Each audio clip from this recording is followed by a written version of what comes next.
Breaking news. ABN Radhakrishna కొత్త పలుకులో రాసిన వార్త ఎంత సంచలనంగా మారిందో చూస్తూనే ఉన్నాం. ఏకంగా డిప్యూటీ సీఎం బట్టి విక్రమార్క దానిపై స్పందించడంతో మరి కాస్త సంచలనంగా మారిపోయింది. ఈ నేపథ్యంలో ఏబిఎన్ రాధాకృష్ణను అరెస్టు చేసే అవకాశం ఉంటుందా అన్న చర్చ కూడా ఇప్పుడు తెరపైన నడుస్తూ ఉన్నది. ఎందుకంటే గతంలో అంటే ఇటీవల ఎన్టీవీలో జరిగిన ఒక కథనానికి ఏ విధంగా అక్కడ జర్నలిస్టులు సఫర్ అయ్యారో అందరూ చూశారు.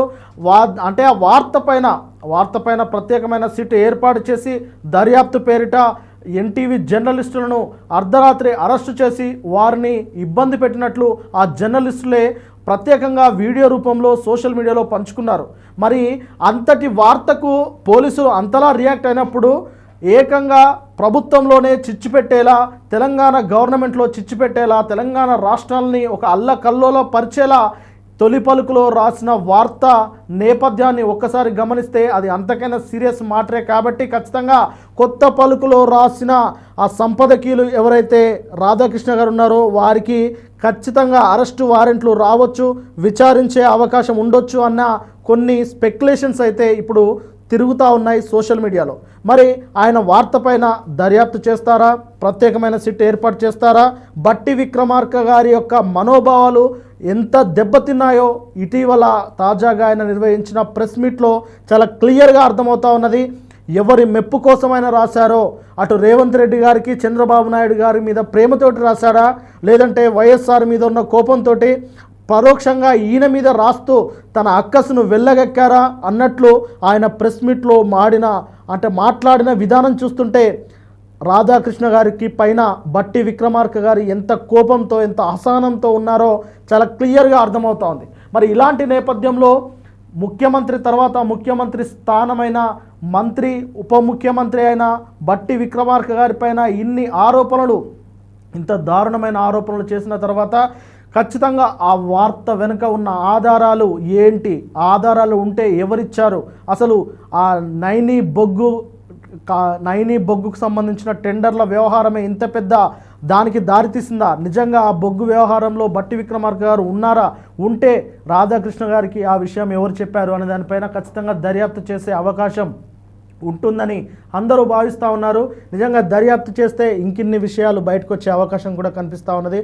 చూడాలి మరి ఎన్టీవీ పైన చేసిన దాడుల నేపథ్యంలో ఇటు సమాజం నుంచి కూడా కొన్ని విమర్శలు, కొన్ని అంశాలు అయితే వస్తూ ఉన్నాయి. మీడియా జర్నలిస్టులు అందరూ ప్రభుత్వాలకైనా పాలకులకైనా సమానమే. ఒక మీడియాకు ఒక రకమైన న్యాయం, మరొక మీడియాకు మరొక రకమైన న్యాయం ఉండొద్దు. కాబట్టి ఎన్టీవీ జర్నలిస్టులను ఎలాగైతే విచారించారో రాధాకృష్ణ గారిని కూడా మరి అంతలాగా అర్ధరాత్రులు అరెస్టు చేసేంత కాకుండా కానీ ఈయనను విచారణ కోరాలి. ఖచ్చితంగా విచారణ కోరి అసలు విషయం ఏంటో బయటకు చెప్పుకోవాలి. ఎందుకంటే ఇది ఇప్పటికే జనాల్లో ఒక చర్చ అనేది స్టార్ట్ అయిపోయింది. పల్లెల్లో ఉన్న ప్రతి ఒక్కరూ దీని గురించే మాట్లాడుకుంటూ ఉన్నారు. కాబట్టి ఇక్కడ బట్టి విక్రమార్క గారి యొక్క ఆ క్రెడిబిలిటీ అనొచ్చు, ఆయన మీద ఉన్న అభిమానం అనొచ్చు, ఇతర అంశాలపైన ఖచ్చితంగా ప్రభావం పడుతుంది. కాబట్టి అది నిజం కాదు అని రాధాకృష్ణే చెప్పాలి. లేదంటే పోలీసులు ఆయనను విచారించిన తర్వాత పోలీసుల సమక్షంలో రాధాకృష్ణ గారు అసలైన విషయం ఏంటో ఒప్పుకోవాలి. ఒకవేళ ఆ వార్త వెనకాల ఒక నాయకుడో లేదంటే ఒక వ్యక్తో, ఒక శక్తో ఉంటే ఆ శక్తి పేరేంటో, ఆ నాయకుని పేరేంటో, ఏ ప్రయోజనాల కోసం ఆ వార్తను రాపించారో, ఎవరి ప్రయోజనాల కోసం ఆ వార్తను అతని చేత రాపించారో అనేది బయట పెడితే అప్పుడు తెలంగాణ సమాజం ఏబిఎన్ ఛానళ్లను, ఆంధ్రజ్యోతి పత్రికలను రాధాకృష్ణ గారిని మన్నిస్తాయి. కానీ అలా కాకుండా ఎన్టీవీకి ఒక న్యాయము, వీళ్ళకు ఒక న్యాయం చూపిస్తే మాత్రం, ఈ పక్షపాత ధోరణి చూపిస్తే మాత్రం తెలంగాణ సమాజం ఎట్టి పరిస్థితుల్లో ఉపేక్షించదు అని విశ్లేషకులు అయితే చెబుతూ ఉన్నారు. చూడాలి మరి ఈ ఎన్టీవీ కథనాల నేపథ్యంలో జరిగిన పరిణామాలే ఏబిఎన్ కథనాల నేపథ్యంలో కూడా జరుగుతాయా లేదా, దీనిపైన ఇప్పటికే రేవంత్ రెడ్డి గారు ఫుల్ స్టాప్ పెట్టేలా ఆయన వ్యాఖ్యానించారు. అంటే రెండు ఆంబోతులు కొట్లాడుకుంటే లేగల కాళ్ళు విరిగినట్టు అన్న ఒక చందాన్ని తీసుకొచ్చి రెండు మీడియా పత్రికల మధ్య ఉన్న వాగ్వాదాలు, వారికి మధ్య ఉన్న వైరాన్ని బహిరంగంగా చెప్పే ప్రయత్నంలో భాగంగా ప్రజాప్రతినిధులను, మంత్రులను తమ వివాదాల్లోకి లాగుతున్నారు అన్నట్లు సీఎం రేవంత్ రెడ్డి గారు అయితే స్పష్టత ఇచ్చే ప్రయత్నం అయితే చేశారు. కానీ నిజంగానే రెండు మీడియా సంస్థల మధ్య ఉన్న ఆ సమస్యలే దీనంతటికీ కారణమా, లేదంటే ఆ సంస్థల వెనకాల మంత్రులు ఉండి ఇదంతా నడిపిస్తున్నారా అన్న చర్చ నడుస్తూ ఉన్నది. కాబట్టి మరి దీనికి పులి స్టాప్ పడాలంటే తొలి పలుకులో రాసిన సంపాదకీయులు రాధాకృష్ణ గారు వచ్చి సమాధానం చెప్పాలి. లేదంటే రాధాకృష్ణ గారిని పోలీసులు విచారించి అసలు విషయం ఏంటో బయట పెట్టాలి.